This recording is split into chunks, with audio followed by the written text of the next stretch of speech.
muri Kunda Ubuzima Health Care. Aka kanya tugiye kubaganirira ku muti ukomoka ku bimera urinda kandi ukanavura. Muri aka kanya tugiye kuganira ku kibazo cyangwa se uburwayi bwa diabete bwugarije isi ndetse buhitana benshi. Nkuko mubizi, kubungabunga ubuzima ni igiciro cyinshi, kandi kubungabunga no kwiteganyiriza ejo hazaza, kuko ubuzima bwiza nicyo gishoro. Udafite ubuzima nta mafaranga wakorera, udafite ubuzima ntiwakubaka inzu, udafite ubuzima mbese imibereho yose irapfa. Ubuzima bwiza ni igishoro, ubuzima bwiza ni amagara mazima, ubuzima bwiza ni icyizere cy'ejo hazaza. Rero ubuzima bwiza budafite uburwayi nibwo tugiye kuvugaho aka kanya, tubungabunga dukoresheje inyunganiramirire yitwa Roga. Iyi nyunganiramirire yitwa Roga ikomoka ku bimera 100%, kandi iyi nyunganiramirire ikorerwa mu Bushinwa, ntabwo ikorerwa mu Rwanda, ndetse akenshi na kenshi imiti ikomoka mu Bushinwa no muri Amerika no muri Malaysia, iyi niyo miti naturere isana uturemangingo twashaje. Roga ni umuti ukomoka ku bimera urinda ukanavura, ndetse ukanakuraho komplikasiyo z'isukari y'umurenge mu maraso, ibyo bita diabete ya mbere ndetse n'iya kabiri. Roga ni umuti mwiza uringaniza igipimo cy'isukari mu maraso, kuko dusanzwe tuzi ko isukari iyo yabaye nyinshi iba yavuye ku 120 ikajya ku 140. Icyo gihe uwo muntu cyangwa se umurwayi aba afite uburwayi bwa diabete. Umuntu ni normal aba afite 120/8, ubwo ndavuga 12/8. Rero diabete nkuko dusanzwe tubizi ni indwara ihitana abagabo n'abagore n'abana n'abakobwa, ntabwo irobanura ku butoni, ahubwo diabete iterwa no kuba wagize imyitwarire mibi mu mirire cyangwa se mu minywere cyangwa se mu mibereho mu buzima busanzwe. Niyo mpamvu umuntu watangiye kugira ibibazo by'amakomplikasiyo ya diabete akumva atangiye guhuma, areba ibirorirori, ibyo ni ibimenyetso bya diabete. Ikindi kimenyetso cya diabete ni uko ingingo zigenda zisaza, ibice by'umubiri bigasaza, bitangira kuvamo inzara. Ibyo ni ibimenyetso bya diabete. Ikimenyetso cya gatatu cya diabete ni ukwibagirwa, ukagira amazinda ya hato na hato. Ikimenyetso cya kane ni ukubura ubudahangarwa bw'umubiri, ugatangira gucika intege, wumva mbese nta mahoro ufite. Iki ni ikimenyetso cya kane. Ikimenyetso cya gatanu ni ukuribwa umubiri wose, ukajya wumva hari utuntu tukurya. Ikimenyetso cya gatandatu ni ukugira inyota ya hato na hato. Ibyo nabyo ni ibimenyetso biranga umuntu ufite ikibazo cy'uburwayi bwa diabete. Diabete ku bagabo yangiza prostate, ibyo bigatuma ndetse umugabo utagira ubushake igihe cyo gutera akabariro. Ku bagore nabo nuko biruko, ndetse diabete yangiza impyiko, kuko diabete iyo ikomeje kuba nyinshi mu mubiri, amakomplikasiyo yabaye menshi, biziraho na hypertension. Ibyo bigatuma umuntu ufite ayo makomplikasiyo ashobora kugira ikibazo cy'ubuzima buke, bukajya mu marembera. Iyi Roga ifasha insuline gukora neza, kuko ndakubwiza ukuri, wakoresheje Roga ifasha impindura ari bita pancreas gusokereta sike pancreatique, ndetse amarecepteri agakora neza. Niyo mpamvu umuntu ufite ikibazo cya diabete giterwa n'uko impindura idakora neza cyangwa se insuline itari mu gukora neza, yagana ivuriro Kunda Ubuzima Health Care tukamuha iyi Roga capsule. Ndetse by'umwihariko iyi Roga capsule igira uruhare mu gukura amacholesterol ari mu maraso, kugira ngo diabete itazahaza umubiri. Ndetse iyi Roga igabanya igipimo cy'isukari mu maraso, ndetse ikanafasha by'umwihariko uturemangingo gukora neza.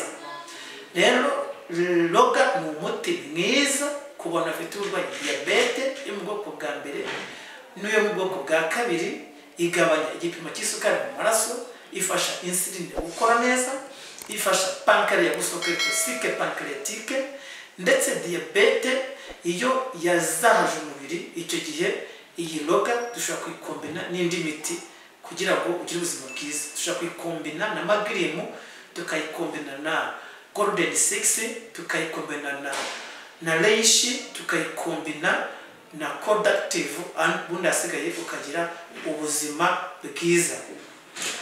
Iyi Loga natangiye mbabwira ko isana ibice by'umubiri byangiritse biturutse ku makomplikasiyo yo kuba urwaye uburwayi bwa diyabete yo mu bwoko bwa mbere ndetse no mu bwoko bwa kabiri.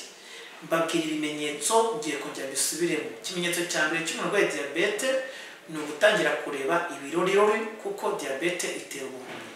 Ikimenyetso cya kabiri ni ukubura ubudahangarwa ugatangira gucika imbaraga. Ikimenyetso cya gatatu ni ukuvamo inzara. Ikimenyetso cya kane ni ugukomereka igisebe ntigikire vuba. Ikimenyetso cya gatanu ni ukugira inyota ya hato na hato. Ikimenyetso cya gatandatu ni ugusonza bya hato na hato. Ikimenyetso cya karindwi, rimwe na rimwe hari n'igihe ushobora kurwara diyabete ituruka ko ufite isukari nke mu maraso, nayo ni ibyo ni ibimenyetso. Ikimenyetso cya munani ni uko diyabete ikuraho ubushake ku bantu bakeneye gukora imibonano mpuzabitsina. Ikimenyetso cya cyenda ni uko hari diyabete ishobora gutera hypertension. Ikimenyetso cy'icumi ni ukugira guhinduka kw'ibara ry'uruhu. Ikimenyetso cya cumi na rimwe no guhindagurika mu ngingo, ugasanga umuntu habaye nk'umukara. Ikimenyetso cya cumi na kabiri, hari diyabete iterwa no kuba ubyibushye, hakaba diyabete iterwa no kuba unanutse, kuko diyabete zifata bitandukanye. Hari diyabete itera kunanuka, hakaba na diyabete itera kubyibuha. Ubonye wisanzeho kimwe muri ibyo ngibyo ukabona uri kunanuka bidasanzwe, egera muganga ubifitiye ububasha, wegere ivuriro rikwegereye bagusuzume, bagufata ikizamini cy'amaraso barebe ko diyabete itakwatatse, cyangwa ubonye watangiye kubyibuha bya hato na hato, wakwegera umuganga ubifitiye ububasha, nawe akagusuzuma akareba ko diyabete itakwatatse. Ikimenyetso cya cumi na gatatu ni diyabete ituma umuntu ananuka. Diyabete ifata bitandukanye, hari diyabete ituma umuntu ananuka, hakaba na diyabete itera umubyibuho ukabije ukagira ibinure byinshi mu maraso. Rero ubonye watangiye kunanuka bya hato na hato bidasanzwe, egera muganga ubifitiye ububasha cyangwa se dispensaire ikwegereye, bagufate ikizamini cy'amaraso barebe ko diyabete itakwatatse. Nanone ubonye watangiye kubyibuha bya hato na hato, egera muganga ugufite ububasha agufate ikizamini cy'amaraso arebe ko diyabete itakwatatse.